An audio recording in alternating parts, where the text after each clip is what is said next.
Sí, sí. Uno de los chiquillos va a grabar, no se preocupe. Ya. Ya, la presentación de hoy, semiología y psicometría. ¿Me escuchan bien? Sí se escucha, Doc. Ya, gracias. Eh, entonces, semiología y ciclo menstrual.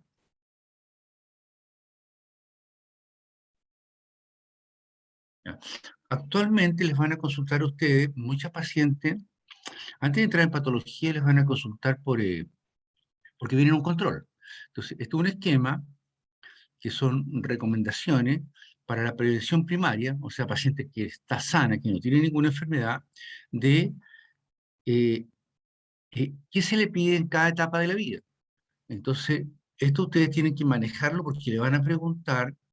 Entonces, por ejemplo, acá tienen un paciente de más de 65 años, acá tienen el peso, la presión arterial, etcétera.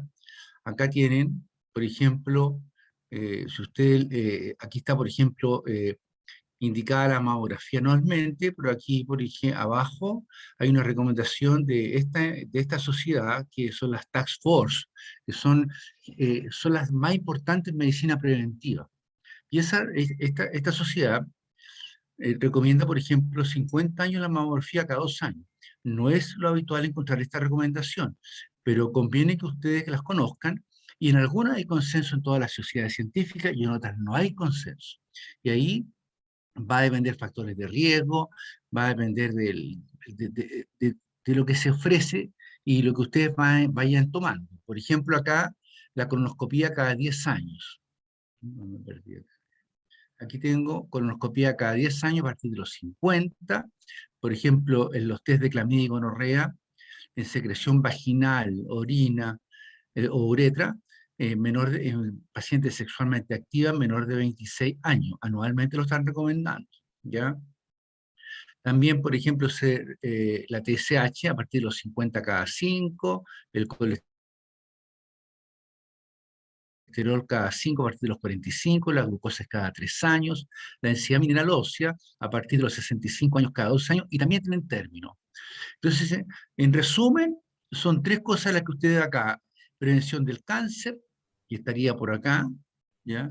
Prevención de enfermedades comunes y vacunaciones. Así se resume esta tabla, ¿ya? Prevenir el cáncer, las enfermedades habituales que se presentan a cada edad, y las vacunas que están aquí abajo, que se llaman inmunizaciones, y acá salen las recomendaciones para cada grupo de edad, ¿ya? Entonces, esto se lo muestro porque ustedes cada vez se van a enfrentar frente a una paciente que se sienta en el escritorio delante de ustedes y le dice: doctor, venga a un control. Ustedes tienen que saber qué le van a ofrecer, no le pueden pedir todo, guíense por las normas actuales. Hay normas de distintas sociedades, pero algunas tienen consenso y otras hay alguna discrepancia. Y de acuerdo a eso, ustedes le piden lo que para cada edad, ¿ya?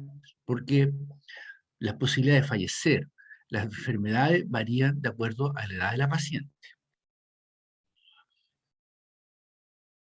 Acá tienen las recomendaciones que va a tener que dar siempre, que las van a tener que conocer, y las conocen obviamente. Yo he visto que las manejan bien: la comida, el desayuno, un ambiente, o sea, digamos, no consumir tabaco, ejercicio. Eso a veces es mucho más importante que, por ejemplo, una paciente que tiene un colesterol levemente alto le den una atorvastatina. Esto es lo que ustedes van a recomendar siempre a todas las pacientes. En el fondo, la longevidad y la calidad de vida mejora a veces con cosas que no son tan complejas, y acá ustedes las tienen: dormir 7 o 8 horas diarias, mantener el peso. Eso a veces es más importante que otro tipo de recomendaciones, ¿ya? Entonces, eh, eh, parten con esto, le agregan lo que les acabo de comentar, y ahí van a empezar a manejar pacientes sanas, que es lo que viene a futuro, porque la medicina se ha transformado en una medicina preventiva, donde la prevención primaria, que es la paciente sana que no tiene enfermedad, dar las mejores recomendaciones posibles para que no se enferme, obviamente, ¿ya? Acá tienen que conocer muy bien la anatomía femenina, para orientarse en patología, ¿ya? Entonces, y como es compleja, en la vida, en la práctica real, no es tan fácil, digamos, no es tan fácil, digamos, hacer los diagnósticos. Hay alta estructura, hay glándula, están los orificios de salida, o sea, es compleja, tienen que conocer la anatomía, ¿ya? Eso es la parte real, ahí vienen los labios menores, los labios mayores están cubiertos de vello, entonces tienen que conocer bien la anatomía, ¿ya? Acá tienen una representación, acá tienen unos úteros, cómo va cambiando la vida, acá en la prepuberal, infante, el cuello tiene 2/3, el cuerpo 1/3, en la vida, en la paciente puberal, ya, es mitad y mitad. Después la multípara se elonga el cuerpo 2/3 y el cuello 1/3. Es inverso a la prepuberal. Y lo separa ambas estructuras, que en el fondo es un órgano que aparentemente tiene dos sitios que tienen distintas funciones, ¿ya? La función del cuerpo, que ustedes saben que anidar, la menstruación, todo eso, ¿ya? Las fases endometriales, que son la profilatoria y la secretoria, y el cuello que, bueno, el paso, la salida, la prevención de entrada de los espermios, etcétera, divididos por el istmo. Entonces, en el fondo se comportan, es un órgano que se comporta, que tiene funciones diferentes y se comportan distintos, ¿ya? Acá tienen que manejar bien la anatomía femenina, lo que estuvimos viendo, esta es la parte interna, lo que ustedes, digamos, hay una parte que ve, que es genital externo y el genital interno que se palpan, ¿ya?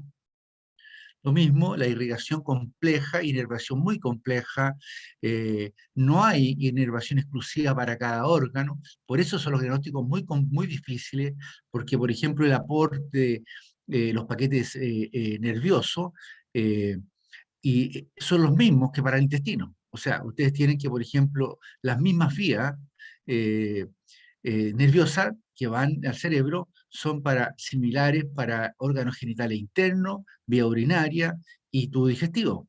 Entonces ustedes con una vía nerviosa no discriminan de qué órgano se trata, o sea, requieren es mucho más complejo y ustedes requieren afinar mucho más los diagnósticos y la precisión para decir, esto es ginecológico, esto es urológico, esto es gastrointestinal, porque comparten vía troncos de nervios que manifiestan las molestias de dolor, etc.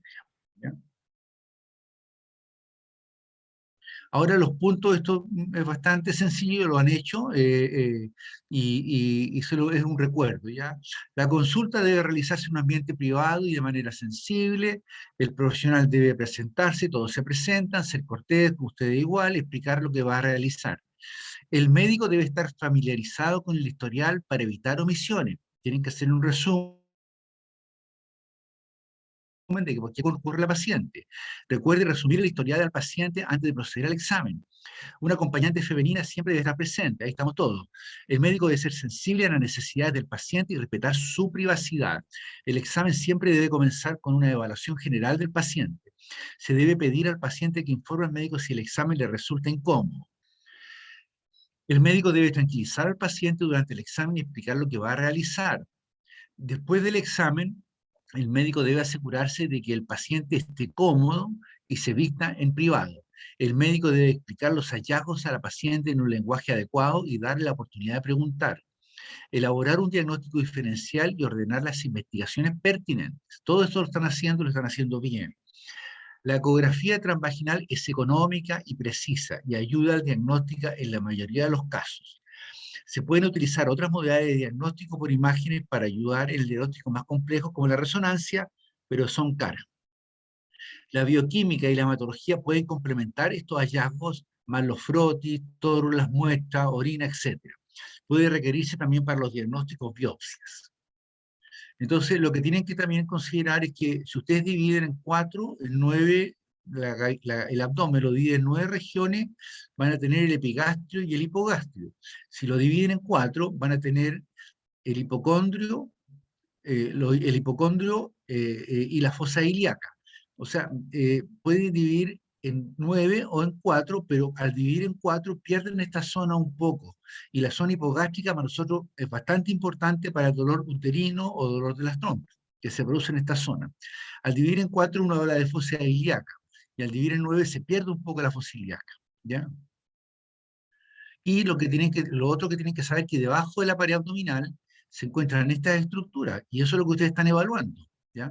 Lo malo que el dolor es referido y las vías las vías nerviosas sensibles comprometen a veces, ocupan varios órganos y los comprometen. Entonces, los diagnósticos diferenciales se hacen más complejos.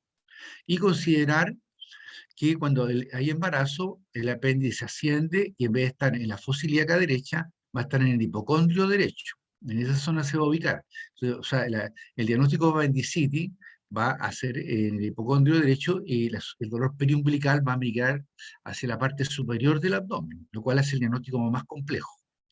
Entonces acá tienen el útero, los ovarios que están bajo el pubis, en la no gestante, el intestino delgado, intestino grueso, hígado, estómago, etc. Esta es la forma de evaluar correctamente, evalúen todo el abdomen, ¿ya? Descubran y visualizándolo el monte de Venus, ¿ya? Esta es la posición de litotomía, así se llama. La posición para el examen ginecológico. Observen la camilla levantada para mantener el contacto visual con el paciente, no lo pierdan, porque eso le da tranquilidad al paciente. Ya, ahí está cubierta la paciente, ustedes tienen el contacto visual, cualquier cosa preguntas, miran al ojo, eso da tranquilidad en el examen. Aquí está bien cubierta con los paños, que va a ser siempre un paño la mayor intimidad posible. ¿Ya? La colocación del espécula que la están haciendo y la están haciendo bien. ¿Son alumnos de quinto los que están escuchando? Sí, doctor. Ah, perfecto, ustedes han hecho ya. Esto lo han hecho, se pone hacia posterior, llegan acá, antes ubican el cuello del útero, lo ubican, aquí está la flechita para donde se dirige. Este es un espéculo, ustedes están usando los plásticos, pero también es una buena alternativa. El cuello en la nulípera, el orificio cervical externo, óseo, circular, aquí está longitudinal, en la multípara, y aquí un cuello que tiene algunos desgarros del parto. ¿Ya? Así lo van a ver ustedes el cuello, o psicotenca a veces le llaman también. El cuello, la consistencia de la punta de la nariz, esa es la consistencia que tiene, y este es una nulípara, porque tiene un orificio cervical externo que está, esto le llaman porcho también, y este epitelio es plano pluri, de aquí no se ve la unión escamocolumnar. Este es un espéculo de los que usan ustedes aparentemente, no, parece que fuera metálico. ¿Ya? Acá está la 360 grados, espátula de aire para la muestra. Esto toma la muestra del epitelio plano pluri, ¿ya? Del Papa Nicolau, citología, y este es el cepillo 180 grados y toma las muestras del epitelio columnar o glandular, endocervical. No tantas vueltas porque es mucha célula, mientras más capa de célula, al patólogo le cuesta más identificar si la célula está alterada o no. La palpación de la glándula de Bartolino, una patología que con el tiempo la van a ver en forma habitual, no es tan infrecuente, en la forma de palpar. Las carúnculas micliformes, de que son los restos que van quedando ahí como de la pérdida de la virginidad, y es una retracción del himen que se forma como unas pelotitas en el borde del introito. ¿Ya? La palpación de la axila contra la parrilla costal para ver los ganglios patológicos duros, firmes, no móviles, pero siempre pueden palpar ganglios, pero si son móviles y lisos, tienen polaridad, tranquilo. ¿Ya? La palpación de la mama, ¿ya? Entonces, algunos de mis alumnos lo han hecho con guantes. Acá la recomendación es sin guante, lo mismo que abdomen. Aparentemente alguien le explicó que era con guante, pero la sensibilidad es con las yemas, entonces pueden perder sensibilidad, la mama no es redonda, es nodular, entonces yo les recomiendo a lo mejor a futuro que lo podemos conversar, pero la palpación de la mama es sin guante y abdomen también. Yo he visto que se los colocan, pero no sé si, que, que- no sé si eso, quién se lo enseñó. ¿Ya? Eso lo podemos conversar después. La palpación sentada y acostada de la mama en las dos posiciones. El tacto sube en el cuello del útero, asciende en el útero y con esta mano la bajan y ahí pueden tocar el fondo del útero. ¿Ya? Lo mismo acá está tomando la pared lateral pélvica, los anexos. No siempre los van a palpar, pero si hay una masa, sí la deberían palpar. De hecho, hay masas que son mucho más grandes que el útero y la forma es tratar de ubicarla en lateral al útero, izquierda y derecha. Acá está un útero que está en retroversión, ¿ya? no lo van a palpar por la pared abdominal, pero sí este es un tacto rectovaginal para palpar aquí nodularidad, si el fondo saco está bolido, si palpas masa, si está sensible, tiene bastante utilidad este examen, no se practica mucho, pero es útil y se sigue en retroversión, y retroversión puede significar patología, porque la persona puede haber tenido el útero en anteversión y con el tiempo llegó a ser retro por adherencia o por rigidez, por inflamación. Entonces también es normal en un porcentaje de las pacientes, pero también tiene una connotación de patología. ¿Ya? Ahora un poquito más de desarrollo de los órganos sexuales femeninos. En el ovario, las células de la granulosa rodean las células germinales y forman folículos primordiales. Cada folículo primordial cuenta de un ovocito.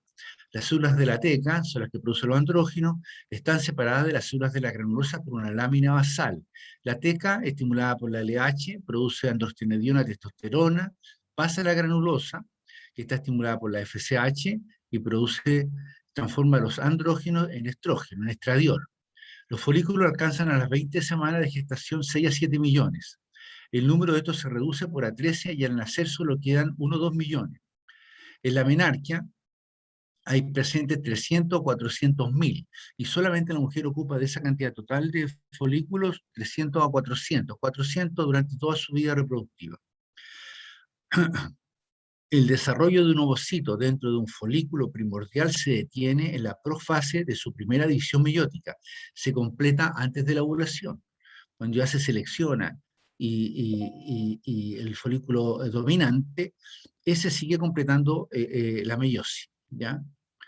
Entonces, en la mujer, la ausencia de hormona antimileriana testicular permite que se desarrollen las estructuras de Miller y el tracto reproductor femenino. Se desarrollará a partir de estos tubos emparejados. Entonces, lo que ustedes tienen es que se puede desarrollar hacia varón o hacia hembra. Entonces, cuando se desarrolla hacia mujer, los conductos paramesonéfricos son los que se desarrollan y los mesonéfricos degeneran. Ahí está, mesonéfrico degenera. Entonces, y al revés cuando es varón. Entonces, todas estas estructuras genitales internos son de origen milleriano o de los conductos paramesonéfricos, ¿ya? Entonces, hasta la parte superior de la vagina son estructuras millerianas y la parte inferior del seno urogenital. Consideraciones. La gónada primitiva es evidente por primera vez a las 5 semanas de vida embrionaria y se forma en la región medial, cresta mesonéfrica. La gónada indiferenciada tiene el potencial de convertirse en un testículo o en un ovario. El conducto paramesonéfrico, que luego forma el sistema de Miller, es el precursor del desarrollo genital femenino. El extremo inferior de los conductos de Miller se fusionan en la línea media para formar el útero y la vagina superior. La mayor parte de la vagina superior es de origen milleriano, mientras que la vagina inferior se forma a partir del bulbo sinovaginal. Los folículos primordiales contienen un ovocito detenido en profase, rodeado por células de la granulosa, separados por una membrana basal de las células de Leydig o de la teca. El número máximo de folículos primordiales se alcanza a las 20 semanas de gestación, ya lo comentamos, 7 millones. Estos se reducen por atresia durante la infancia y la vida adulta, por apoptosis. Entonces, puntos claves de aprendizaje. El útero adulto consta de 3 capas: la serosa, el miometrio y el endometrio. Lo que descama es la capa funcional del endometrio, no la capa basal. El cuello del útero es más estrecho que el cuerpo del útero y mide aproximadamente 2,5 centímetros de largo. El uréter corre aproximadamente a 1 centímetro lateral al cuello del útero. El ovario es la única estructura intraperitoneal que no está cubierta por peritoneo. Tiene que ovular, no puede estar cubierta. Y si está cubierta, produce dolor, porque todos los meses estaría estimulando el peritoneo. Los principales soportes del piso pélvico son el tejido conectivo y los músculos elevadores del ano. Los principales soportes del útero son los ligamentos uterosacros y cardinales, que son condensaciones de tejido conectivo. El mayor soporte del útero es el cardinal. Las arterias ováricas surgen directamente de la aorta, mientras que la vena ovárica derecha drena a la cava y la izquierda drena a la vena renal izquierda. La mayor inervación de la pelvis proviene de los nervios pudendos, que surgen del segundo, tercer y cuarto nervio sacros. La ecografía ginecológica. La ecografía de los órganos pélvicos se ha convertido en parte de la evaluación de rutina en ginecología, pero no debe reemplazar al examen pélvico. La transvaginal tiene una resolución excelente y es económica, y puede permitir el diagnóstico de la mayoría de los problemas ginecológicos, incluidas las enfermedades agudas y alteraciones del embarazo inicial. Y dentro de la enfermedad aguda, acuérdate que están las que amenazan la vida. Entonces, por eso es tan importante y la menciono acá. Obviamente que también para la subaguda y para las crónicas. La disponibilidad de ultrasonido durante una consulta ginecológica a menudo puede evitar la recurrencia de las consultas. Las patologías uterinas y ováricas tienen apariencias específicas y pueden diagnosticarse con precisión. Las pruebas más caras, como la resonancia magnética, generalmente no son necesarias en ginecología. Cada vez más la ecografía 3D se utiliza para diagnosticar anomalías uterinas y anexiales. Tiene una gran recomendación de la resonancia, pero un costo de 800.000 pesos el examen. El aumento del IMC puede causar dificultad en la visualización ecográfica. Estos son tamaños del útero. Fíjense que la nunípara, aquí está el largo, 7,3, ya con un parto sube 1 centímetro, ya con más parto sube 2 centímetros, y después de la menopausia el útero se achica nuevamente, ¿ya? Entonces aquí están las medidas del largo, el ancho y el alto, ¿ya? Y los cambios que van sufriendo en el tiempo, ¿ya? O sea, va sufriendo modificaciones el tamaño. Máximo unos 9 centímetros largo, pero aquí tiene el cuerpo está midiendo 5, o sea, el cuello mide 3, 3 o 4. ¿Ya? Esta es la imagen ecográfica que la han visto ya algunos, o espero que todos, del útero, que esto es bastante bueno. O sea, esto es el border, ahí está regular, el parénquima, el miometrio está homogéneo, acá está el cuello, ahí va el canal endocervical, un útero que está en ABF. Entonces, la imagen, esa imagen, si a alguno no le gusta, pero quiero convencerlo que en realidad que es una buena imagen. Cuando la vean por escáner, es bastante similar, no hay una diferencia muy grande. ¿Ya? Acá tienen distintos ovarios, acá esos son los folículos, acá tienen unos folículos que casi son preovulatorios, acá tienen multiquístico, aparentemente un cuerpo lúteo, ¿ya? Que está aquí, se podría estar reabsorbiendo. ¿Ya? Entonces, las imágenes de la ecografía son buenas para nuestros diagnósticos. Por vía transvaginal. Acá tienen resonancia, ustedes ven que la calidad de imagen es muy buena. Este es un paciente que tiene una anomalía uterina. Acá tiene 2 cavidades, aquí están las cavidades, una cavidad acá, pero la 3D también está sirviendo para ver, digamos, aclarar un poco la morfología más precisa del útero. Entonces este examen se usaba bastante en anomalías, úteros de Delfo, bicornio, etcétera, con tabique, pero también está, eh, también la ecografía está aportando bastante. eh, Acá tiene una histerosalpingografía. Esperen un poquitito, me está sonando aquí.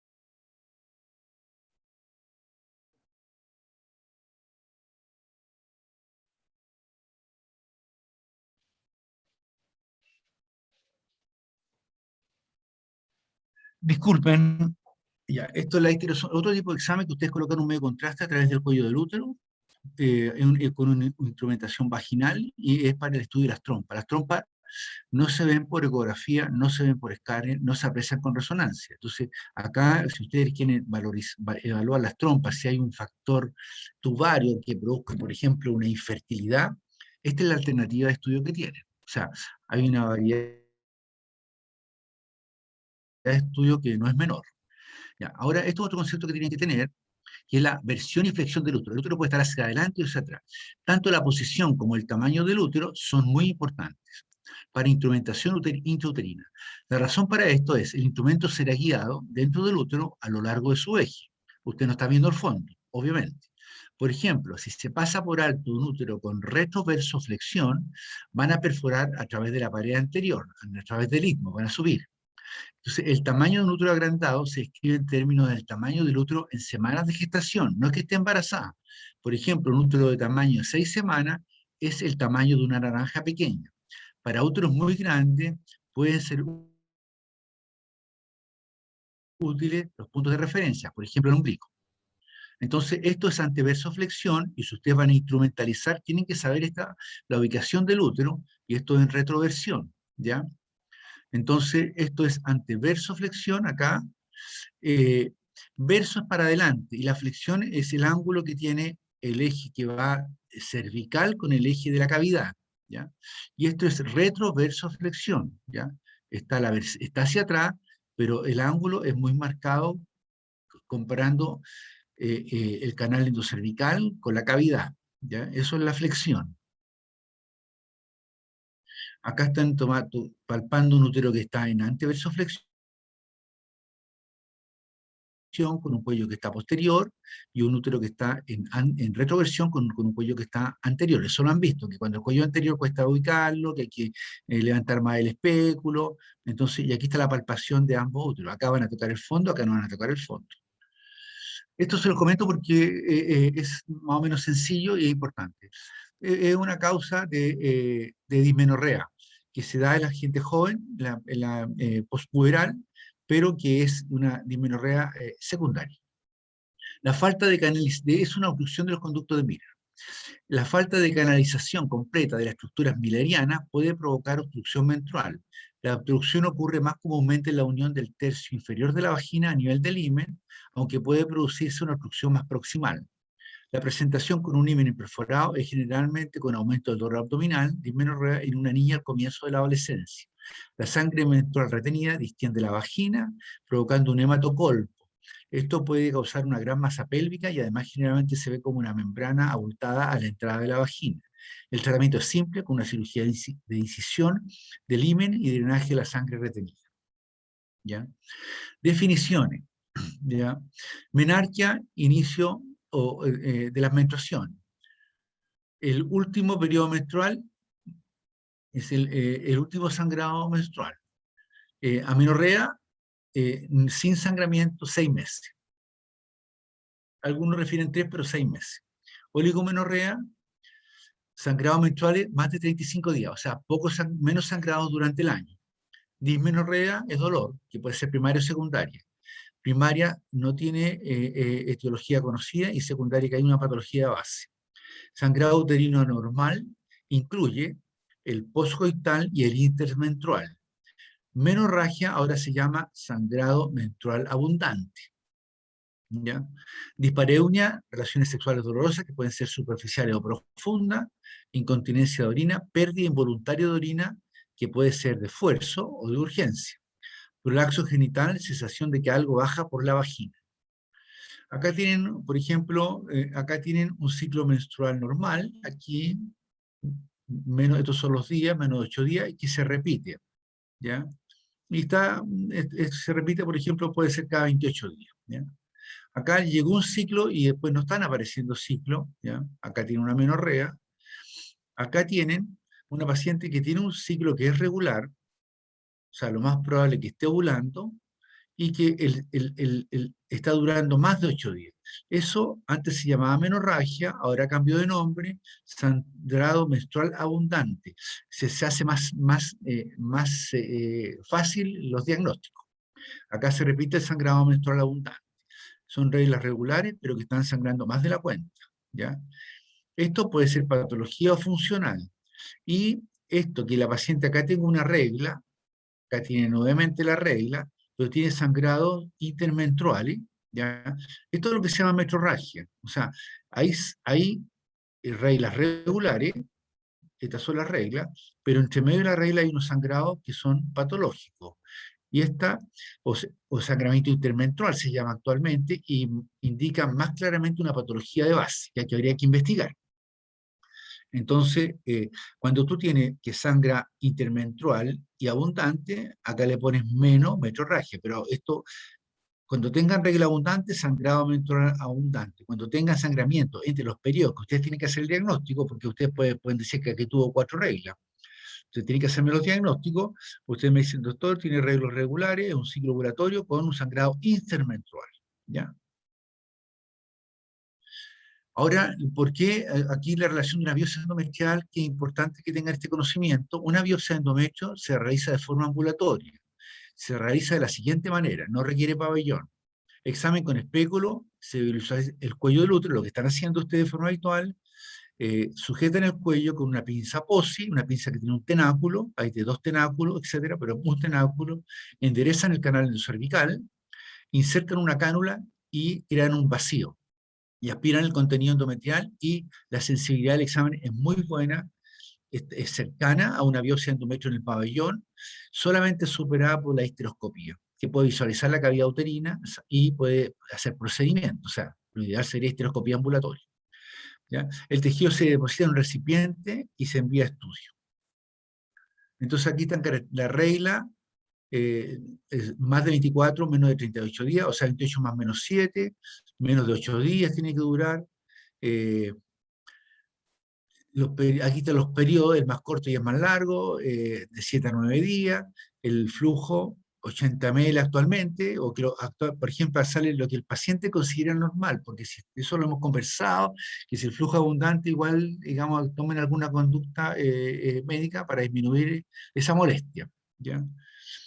No hay sangramiento intermenstrual, no tiene, y acá hay un otro antecedente, pero también con los anticonceptivos tampoco debería sangrar. O sea, eso sería como lo correcto. ¿Ya? Acá tienen un ciclo menstrual, esto ocurre dentro del ovario, ¿ya? Acá está la ovulación en el día 14 en un ciclo de 28. La fase lútea o la fase secretoria son fijas y son 14 días. Lo que varía cuando una regla es más, cuando los periodos son entre uno y otro son más largos, es la fase proliferativa o folicular. Este periodo estrogénico varía de la ovulación para acá, es más o menos fijo, porque acá lo único que hace el endometrio es esperar la implantación. Entonces, cuando no ocurre la implantación, el cuerpo lúteo tiene un tiempo de duración y involuciona, y al involucionar, digamos, deja de funcionar el cuerpo lúteo, baja estrógeno, baja progesterona, y ese es el sostén del endometrio, y viene el sangramiento por descamación. Entonces, lo que tienen que saber, tienen que conocer el ciclo menstrual para hacer los diagnósticos. Acá se reclutó el folículo, este es el folículo elegido, o el dominante. Cuando tiene 2 centímetros, se libera el óvulo a la cavidad abdominal, y después lo que queda del folículo se transforma en el cuerpo lúteo. Y después, cuando el cuerpo lúteo hay embarazo, continúa su función hasta el primer trimestre, y si no hay embarazo, acá involuciona. ¿Qué ocurre con la progesterona? Como el cuerpo lúteo libera progesterona, esta es la progesterona, ¿ya? Que lo que hace que prepara el endometrio para la anidación, ¿ya? En blastociste, el que se ingresa dentro del endometrio. Entonces la progesterona hace que la temperatura aumente. Cuando indiquen este examen para ver ovulación, están viendo en forma retroactiva si ovuló o no ovuló, porque se supone que aquí ya ovuló. Cuando sube la temperatura ya ovuló, porque ya están acá, están con progesterona, están liberando progesterona. Tienen que hacerlo con termómetro de mercurio, 3 minutos en la mañana, vía bucal y en papel milimetrado, para que detecten esta alza. ¿Ya? Acá tienen, esta es la LH, el pic de LH, 36 horas después del pic viene la ovulación, y acá tienen la FSH. ¿Ya? Una vez que se libera el estrógeno y progesterona, hay feedback negativo. En todo el ciclo menstrual, el feedback es negativo, excepto este pic de estrógeno, tiene un feedback positivo con LH para la rotura del folículo. ¿Ya? Entonces, como aquí están la FSH y la LH, acá está la progesterona con el estrógeno, acá está el pic de estrógeno para aumentar, provocar el pic de LH y provocar la ovulación. Y lo que provoca la ovulación es el pic de LH. ¿Ya?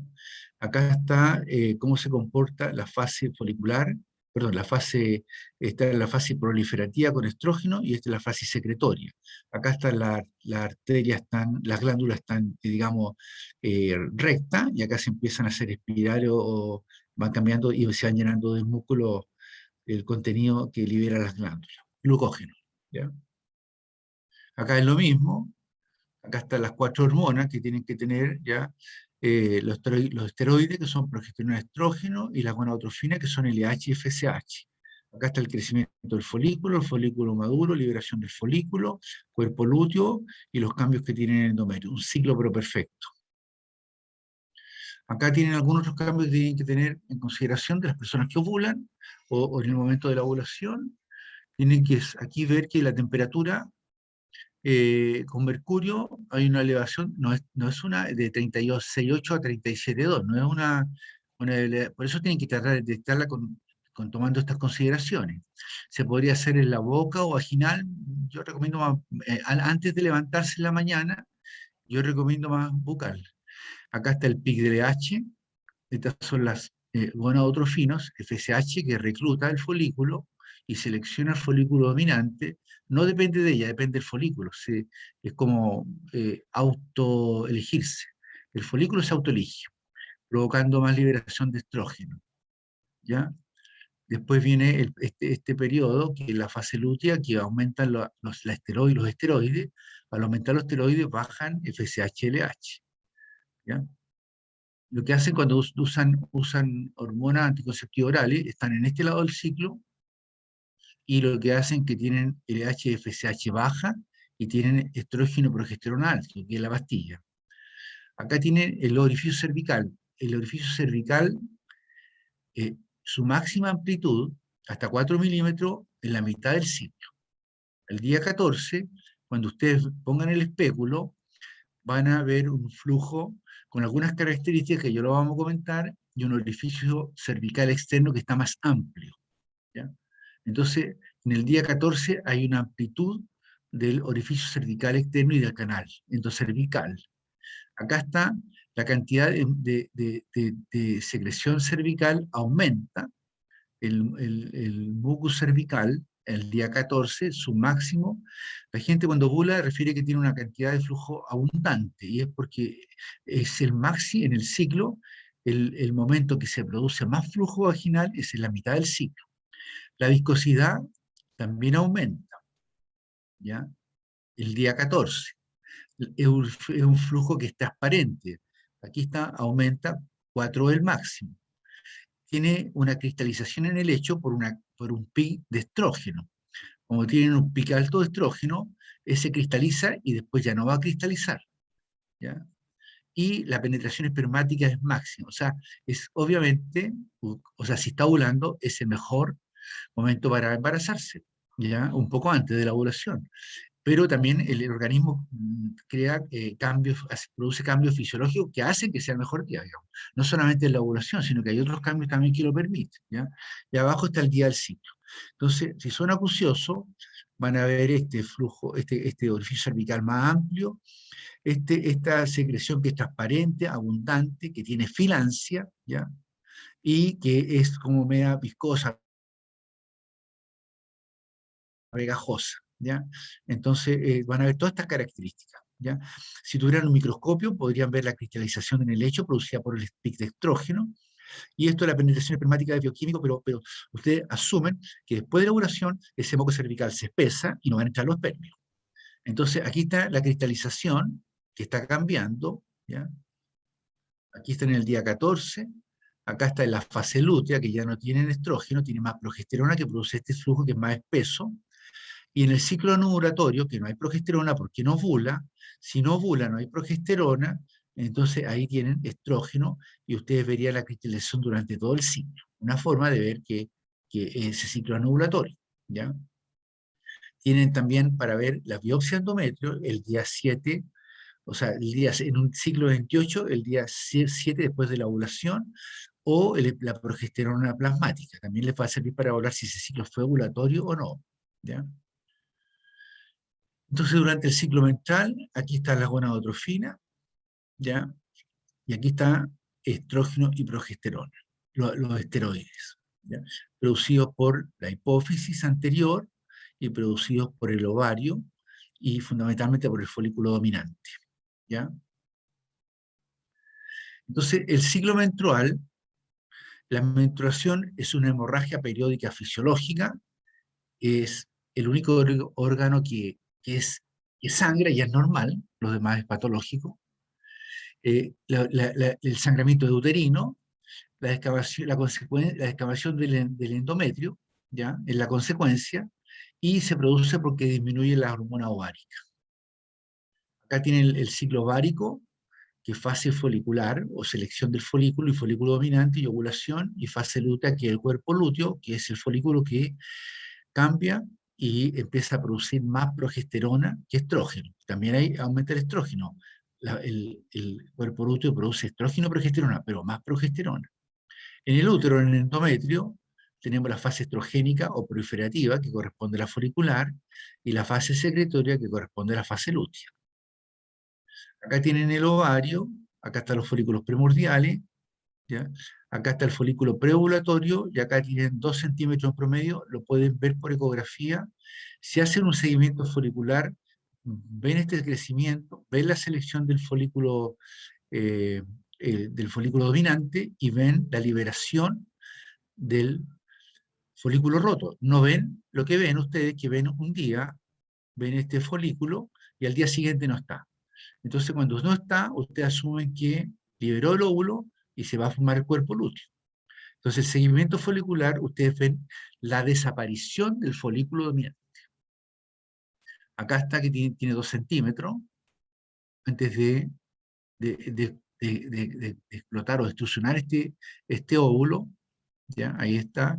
Acá están las células de la granulosa, las células de la teca, ahí está la membrana que las separa, ahí está algunos detalles, ¿ya? Y ahí está el tamaño al inicio.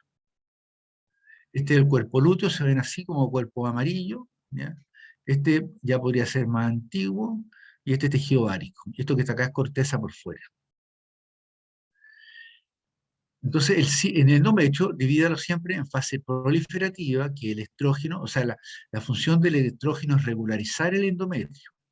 Y al regularizar el endometrio tiene una función en la detención del sangramiento. Cuando termina el ciclo, empieza a aumentar el estrógeno, ese estrógeno regulariza el endometrio y la persona también para de sangrar, ¿ya? Cuando el estrógeno se recupera más lento, la paciente dice, ay, que sangro mucho, quedo sangrando un poco. Puede ser porque falta todavía que el estrógeno esté haciendo su efecto a plenitud. Pero para estabilizar el endometrio, el estrógeno es fundamental. Y para inhibir la ovulación, la progesterona es fundamental. Entonces, la fase proliferativa, estrogénica, y la fase secretoria progestacional. Acá están endometrio proliferativo estrogénico, ¿ya? Las glándulas estos endometrios están rectas y se van alargando.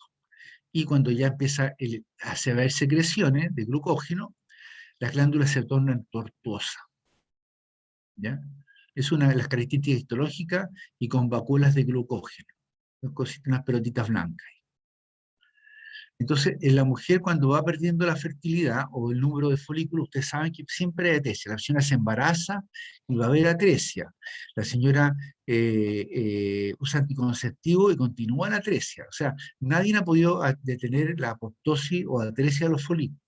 Entonces, la persona adulta, cuando va perdiendo folículos, lo que hace, aquí están comparando mujeres jóvenes con mujeres adultas, aumentan su FSH para lograr la estimulación del ovario, aumentan el estradiol. Entonces, una forma de medir digamos, cuántos folículos le quedan a la paciente es ver la FSH en el 5.º día del ciclo. Cuando la FSH está elevada en el 5.º día en comparación con una población joven, lo que ese ovario, la reserva ovárica o la cantidad de folículos que le quedan, ya no van a ser 200.000, pueden ser 20.000. pero van subiendo el proceso de atresia. Entonces, esa involución o pérdida de folículo va siendo rápida, no es lenta, es rápida. De hecho, cuando ya llega la menopausia, ya no hay folículos, se acabaron, ¿ya? Entonces, solamente tienen folículo en el periodo reproductivo. Entonces, acá están formas de detectar la ovulación. Ustedes pueden ver la LH urinaria, ¿ya? Hay un pic de LH que es el que tratan de detectar, y ahí está la precisión del examen. Estos son test que traen 3 mediciones, son caseros. Ahora, medir el LH con estrógeno nos ayuda mucho. La temperatura axilar con unos termómetros especiales que marcan todo el día, son súper buenos. La temperatura es un muy buen método de detectar la ovulación, pero estos son métodos más modernos y requiere un sensor y es como continuo, ¿ya? La temperatura vaginal también es buena, el hecho de la saliva, que para no tomar muestras de vagina, de flujo, también, pero baja el rendimiento, baja su sensibilidad, ¿ya? Pero con una buena historia clínica, una persona que tenga reglas regulares, dolores, que sea regular por un tiempo largo, que tenga, se llaman boliminia, pero eso lo llamamos catamenial, que tenga molestia, dolor, alguna náusea puede tener, etcétera, esa paciente lo más probable es que esté ovulando, ¿ya? Acá ustedes tienen que saber para qué piden cada examen, ¿ya? Por ejemplo, obviamente el hemograma para bajar la hemoglobina, la progesterona para confirmar ovulación, ¿ya? En la sangre, ¿ya? Acá acá tienen este examen, por ejemplo, para ver clamidia, ¿ya? Tejido acá para ver, bueno, el tiroide, aquí la piel seca, la regla irregular, etc. Cada examen tiene una razón de ser, ¿ya? Acá está la FSH, la LH, el estradiol, la fase folicular, el aumento de la gonadotrofina en la falla ovárica, bajo estrógeno en la falla ovárica, aumento del LH en el ovario poliquístico, etc. O sea, la finalidad de cada examen que van a solicitar endocrino. Ah, y eso es todo, terminé. Ya, está bien. Consulta, me parece que ahora quiero volver atrás.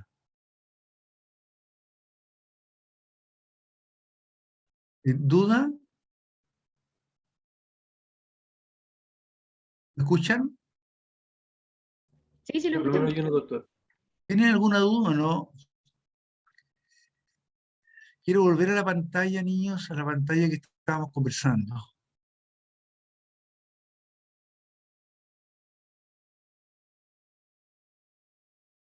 ¿Cómo vuelvo? ¿Cómo agrandarla, dice usted? No, para verlo, pues si ya terminé. Tiene Ah, que ya dejar de compartir pantalla. arriba ¿Ya? sale un botón rojo, por así decirlo, sale una barra verde y, Stop share. claro, Ahí, stop. sí, Y ahí salen ustedes. sí, Ya. Ahí lo estoy viendo. ¿Estamos? Bueno, es lo que hemos conversado. Ustedes son de quinto, son mis alumnos, ¿cierto? sí, somos de... Ya, pues, es lo que hemos estado conversando siempre, así que es un refuerzo. Ustedes tienen que precisar ahí las cosas conocer el ciclo, orientar su estudio, es lo que hemos conversado todo el tiempo. Entonces, no sé si alguna cosa o quieren hacer algún comentario, tienen una pregunta o tienen alguna duda. En la medida que conozcan más la fisiología del ciclo, van a ir orientándose a la clínica. Lo que es claro es que ustedes tienen que, cuando les consultan, preguntar por qué viene la paciente, eh, digamos, preguntar orientar. Ustedes tienen que decir, esto puede tratarse de una incontinencia de orina, entonces tienen que ahondar en el tema, porque la señora tiene que resolverle el motivo. Ahora, si viene un control, usen lo que saben de prevención primaria y ahí piden los exámenes que correspondan. No pidan todo, porque no es necesario. Y lo otro es que tienen que saber, por ejemplo, el colesterol tiene un tope. Si una persona no tiene nada, es sana, es deportista, a los 75 años paran el screening. O sea, hay detenciones de screening. El Papa Nicolau ya saben que a los 64 años, la mamografía a los 75 años, o sea, ya tienen que ir conociendo todos esos detalles y tratar de encajar la patología. O sea, ustedes cuando cuando les dicen por sangramiento menstrual, tienen que tratar de ordenarse en su cabeza si está ovulando, no está ovulando, en qué momento está sangrando, qué tipo de sangramiento, y orientarse hacia la patología y poder el examen que a ustedes les puede ayudar a hacer el diagnóstico. Obviamente que pueden estar equivocados, pero eso le puede pasar a todo el mundo. Y lo otro, que acuérdense que si ustedes son, ¿cuántos son? ¿Nos están mirando? ¿18? 18. Si ustedes, cada uno ve a una paciente, va a ver, va a pensar diferente. No tienen por qué todos pensar lo mismo, ¿cierto? Pero el que tiene las de ganar, el que la ve el último. ¿Por qué razón? Porque los otros ya cometieron los errores que uno no va a cometer. Así que eso va a ser una ventaja para ustedes. Entonces, cuando la paciente vino 3 veces a la urgencia y no le hicieron el diagnóstico de apendicitis, ustedes se la hacen, lo está ayudando el tiempo. La señora, a lo mejor el Bloomberg era esbozado al inicio, la fiebre del apendicitis, ustedes saben que no es severa, no es una tremenda fiebre. Entonces, cuando pase el tiempo, la van a ver. La ventaja es que siempre a la paciente tiene la oportunidad de que la vean varios colegas y eso le va a ayudar. Cuando la ve el mismo siempre, la caída puede ser siempre la misma. Cuando la ve otro, puede ayudar al diagnóstico. O sea, que hayan muchos médicos, como ustedes que son 18, al final es bueno, porque la paciente va a tener mucho más alternativas. ¿Ya? Entonces, el problema, y yo se los comento, no es que que ustedes son de ayuda en la medida que conozcan la enfermedad. Porque si viene una paciente con incontinencia y ustedes no conocen la enfermedad, su ayuda va a estar disminuida, porque ustedes no conocen el tema. Entonces ahí ustedes dicen, ya, le voy a pedir un examen de orina, lo que hemos conversado, y la derivo a un colega que entienda el tema más completo. Si ustedes saben el tema, se van a ubicar y van a dar una buena información y van a dar un buen consejo o una buena terapia. Entonces, están limitados por el número de patologías que conozcan, ¿ya? Esa sería como una de las dificultades que puedan tener. Y el número de patologías que ustedes conocen, ¿saben de qué depende? Que ustedes tienen 40 años. Entonces ustedes me dicen, yo soy un médico doctor de 40 años. ¿Cuántas patologías van a conocer a los 40 años? Van a conocer las patologías que hayan visto a los 40 años. ¿Ya? Si ustedes son inquietos y trabajan harto y todo, y han visto muchas patologías, han visto muchas infecciones urinarias, han visto muchas pielonefritis, esas son las que van a conocer. Y las que, no han, y las que nunca han visto, obviamente que las van a empezar a olvidar, porque obviamente tienen mecanismos de que ustedes actualizan algunas cosas y otras cosas se van olvidando. O sea, no todos lo van a tener todo lo que tienen en la vida. Entonces, y por eso están las subespecialidades para que ustedes hagan cosas puntuales, de alto nivel, y se especialicen en algo y sean muy top en eso, y en las otras cosas a lo mejor las van a ir perdiendo, ¿no? ¿Ya? Pero, ustedes, por ejemplo, cuando van a un poli, ven una paciente, y si son inquietos, llegan a la casa a revisar el tema, todo, y es una patología que están manejando. Y después cuando llega la segunda paciente, ¿cómo actúan ustedes? Por ejemplo, supóngase que viene una infección urinaria. Cuando llega la segunda vez y viene otra infección urinaria. ¿Ustedes cómo actúan?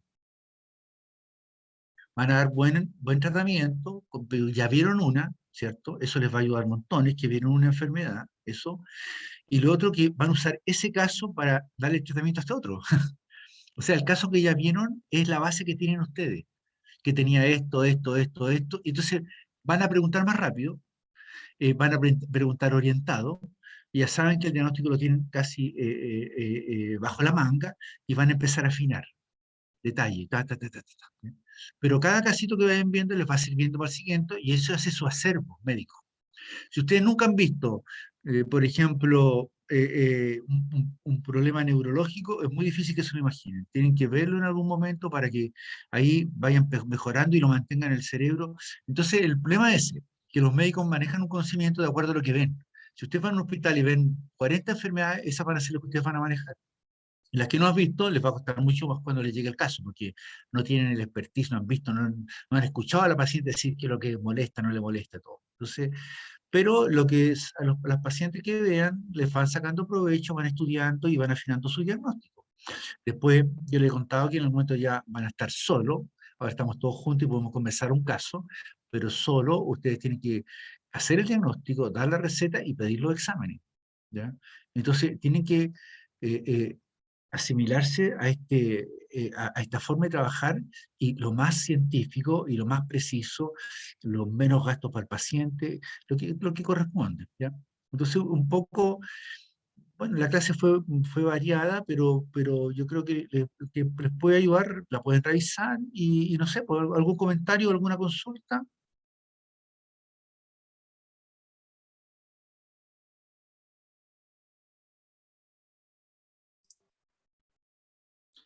O sea, comentario nomás de seguir aprendiendo. Sí.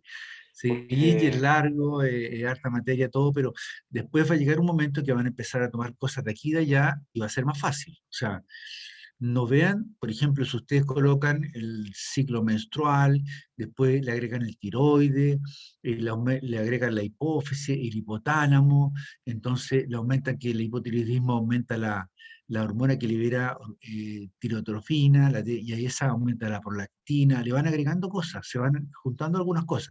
No lo pueden manejar todo, es imposible, pero lo importante es que les permite, y tampoco son tantas enfermedades, pues, si ustedes de repente conocen la enfermedad del tiroides, pero si ustedes hablan con un endocrino, van a encontrar mucho más cosas de lo que ustedes dominan. Pero claro que un hipo, un hiper, lo van a manejar. Pero la glándula, obviamente, que tiene mucha más patología. Pero las cosas habituales que van a consultar a la gente las van a tener, las van a manejar.